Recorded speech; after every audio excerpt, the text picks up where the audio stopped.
The Federal Minister of Indigenous Services says her government plans to reintroduce legislation to ensure First Nations' right to clean drinking water, despite calls from Alberta and Ontario for it to scrap the bill altogether. Two provincial environment ministers sent a letter to their federal counterpart this week calling on Prime Minister Mark Carney's government to abandon legislation they see as undermining competitiveness and delaying project development.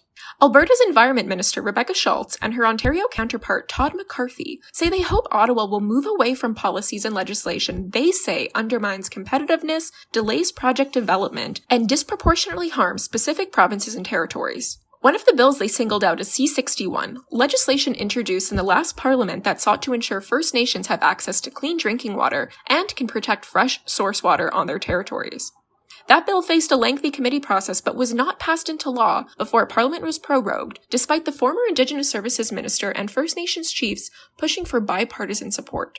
In an emailed statement, a spokesperson for Indigenous Services Minister Mandy Gull-Masty said everyone in Canada should have access to clean drinking water. Her spokesperson says her government is committed to introducing and passing the legislation to advance what she calls an important commitment. Livy McElra says all governments share the responsibility of reconciliation and is calling on them to support the critical legislation. The National Chief of the Assembly of First Nations has been vocal in her desire for the bill to be reintroduced, telling the Canadian press after the election parliamentarians played political games with the lives of First Nations children.